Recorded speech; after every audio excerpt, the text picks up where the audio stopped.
Hello दोस्तों, जैसा कि आपको पता है कि आज 26 अक्टूबर है और आज से आबकारी सिपाही का इंटरव्यू शुरू हो चुका है। तो आज मुझे समय नहीं मिल पाया, दिन में ऑफिस में बहुत वर्क था, जिसकी वजह से मैं वीडियो अभी शाम को अपलोड कर पा रहा हूँ। ठीक है, 26 अक्टूबर। तो कई बच्चों से मेरी बात हुई है, ज़्यादातर क्वेश्चन अभी आज तो कई क्वेश्चन रिपीट भी हुए हैं, है ना। कई क्वेश्चन रिपीट भी हुए हैं लोगों से, तो आगे भी क्वेश्चन रिपीट होते रहेंगे क्योंकि विभाग के बारे में कुछ भी पूछा जाएगा, घुमा फिरा के 10-20 क्वेश्चन बनेंगे। तो वो 10-20 क्वेश्चन ही बार बार लोगों से पूछा जाएगा। और सबसे बड़ी बात ये, अगर आप देखें तो जहाँ तक है कि 60 से 70% बच्चे उपस्थित हो रहे हैं अधिकतम। किसी बैच में 20 में से 15 हो रहे हैं, किसी में बैच में 10 हो रहे हैं, किसी में 14 हो रहे हैं, किसी में और भी कम हो रहे हैं। तो 60 से 70% का एवरेज है, तो 30% से 40% बच्चे माइनस कर दीजिए। जो आपका 2266 है, जो आपका 2266 या 67 था, इसमें से आप 30-40% लोगों को निकाल देंगे। तो लगभग इसका अगर 40% लेते हैं तो 4 दूना 800 के आसपास माइनस हो जाएगा, है ना। तो 800 ये चला गया, 200 और ये 600 चले गए, तो 1400 के आसपास बच्चे। आप ये मान के चलो कि 1400 से 1500 बच्चे यहाँ इंटरव्यू देंगे अधिकतम। हम बता रहे हैं ये और भी कम हो जाएंगे, है ना, ये और भी कम हो सकते हैं, और भी कम हो भी जाएंगे। अधिकतम इतने बच्चे वहाँ पहुँचेंगे। ठीक है, तो मतलब एक सीट पे 3 गुना लड़के इंटरव्यू दे रहे हैं। अब आप समझ लो कि एक सीट पे 3 गुना लड़के इंटरव्यू दे रहे होंगे। ठीक है, तो 3 गुना के आसपास लड़के ही आएंगे। अब वहाँ पर जिनकी मेरिट होगी वो बढ़िया से अपना सिलेक्शन पाएंगे। तो शुरुआत करते हैं।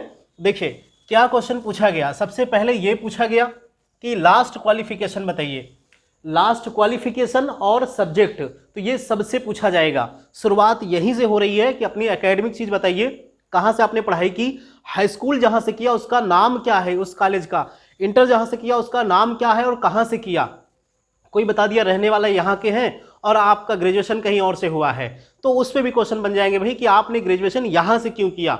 ठीक है, अगर आप किसी जिले के हैं और किसी और जिले से पढ़ाई हुई है तो वो क्या वजह थी जहाँ आपने रहते हुए वहाँ से पढ़ाई नहीं की, कहीं और से की हुई है। तो ये सारी चीज़ें जिनके ऊपर लागू होती हैं। कोई कहीं का रहने वाला है, कहीं और से पढ़ाई किया है, तो क्या रीजन थे वो अपना फिट कर लीजिए, एक सीक्वेंस में बना लीजिए कि इसी तरह से हमें जवाब देना है।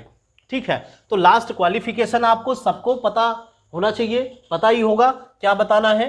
फिर उसके सब्जेक्ट क्या क्या थे ये आपको मतलब ये कि मुंह से निकलना चाहिए, क्या निकलना है ये आपको पता होना चाहिए। ऐसा नहीं कि वहाँ पे कोई भी सब्जेक्ट आप बता दो और उसके बारे में कोई जानकारी ही ना हो। तो जो सब्जेक्ट आप बताने वाले हो उसके बारे में आपको जानकारी होनी चाहिए। मैं ये शुरू से ही बताता आ रहा हूँ कि जो सब्जेक्ट है आपका ग्रेजुएशन में या इंटर में, उस सब्जेक्ट के बारे में आपको जानकारी होनी चाहिए, बहुत ज़्यादा नहीं। अगर 100% किताब में लिखा है तो 20% भी आपको जानकारी है तो आप बता ले जाओगे, क्योंकि वहाँ पर उस विषय से बेसिक क्वेश्चन पूछे जाते हैं। ठीक है, अगर स्नातक किया है तो कहाँ से किया। ठीक है, स्नातक किया है तो कहाँ से किया, इसको मैं पहले भी बता चुका हूँ कि आप यूनिवर्सिटी का नाम बताएंगे। यदि वो कॉलेज पूछते हैं तो किसी कॉलेज का नाम बताएंगे, जैसे कानपुर यूनिवर्सिटी, तो कानपुर जो विश्वविद्यालय है उसकी बहुत सारी शाखाएं हैं, बहुत सारे कॉलेज संबद्ध हैं, तो आप विश्वविद्यालय तो बताओगे। अगर पूछा गया कहाँ से ग्रेजुएशन है तो विश्वविद्यालय बताओगे। अगर कॉलेज का नाम पूछा गया तो पर्टिकुलर कॉलेज का नाम बताओगे जहाँ से किया है। ठीक है, अब हाई स्कूल इंटर ये हमने बता ही दिया कि हाई स्कूल इंटर के कॉलेज के नाम भी पूछे जा रहे हैं कि किस कॉलेज से किया है।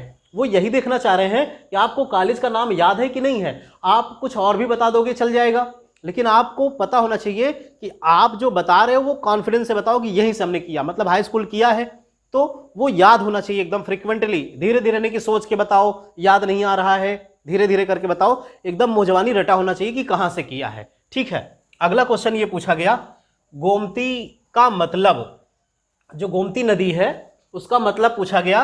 तो गोमती शब्द का मतलब पूछा गया, फिर बाद में पूछा गया गौ का क्या मतलब है। तो इन शब्दों का पर्यायवाची समझ लो या इसका अर्थ समझ लो। तो जो मैं क्वेश्चन बताते चल रहा हूं लगभग ये सारे क्वेश्चन आपको पता ही हैं।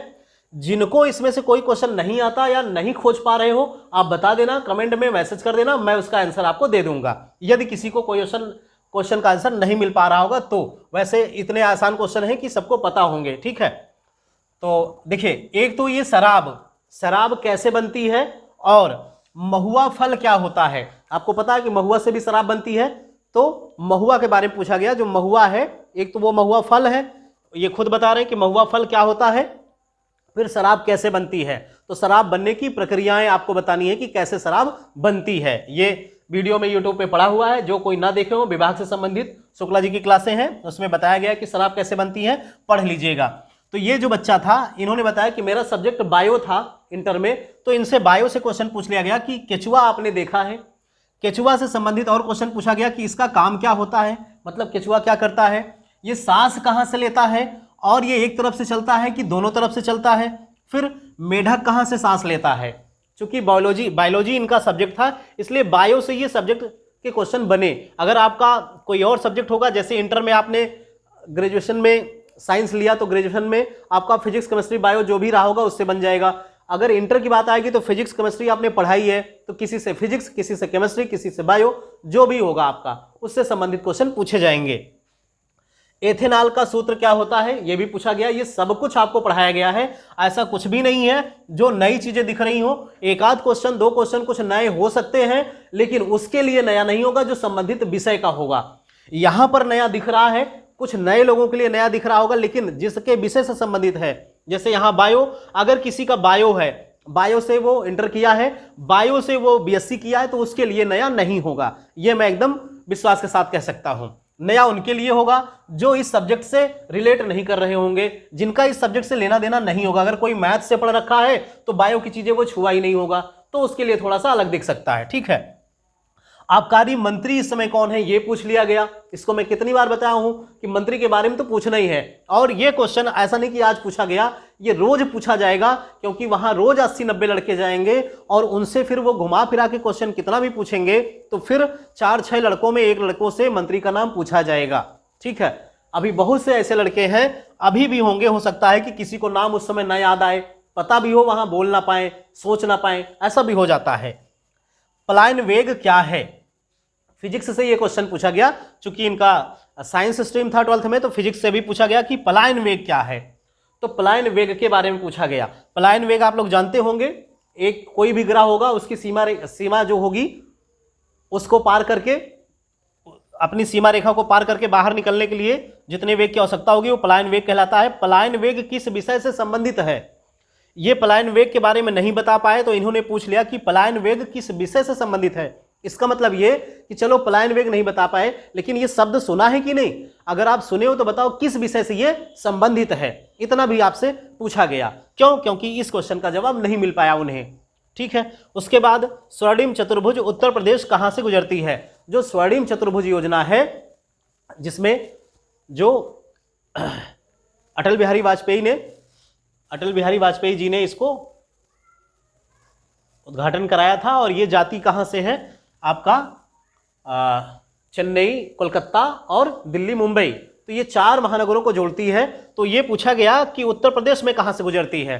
तो आपको पता होगा उत्तर प्रदेश में बनारस, आगरा, मथुरा, इलाहाबाद, प्रयागराज, तो जहां जहां से गुजरती है आपको कोई भी नाम बता देना था कि यहां से, जो भी याद रहता वो बता देते। आबकारी विभाग क्या है, यानी आबकारी विभाग क्या है, इसको क्यों बनाया गया, आबकारी विभाग क्या है, इसको क्यों बनाया गया, और इसके अंतर्गत कौन कौन सी चीजें आती हैं, शराब और शराब के अतिरिक्त क्या क्या आता है, यह पूछा गया। जब शराब के अतिरिक्त पूछा गया तो इन्होंने नाम ले लिया अफीम, गांजा, चरस।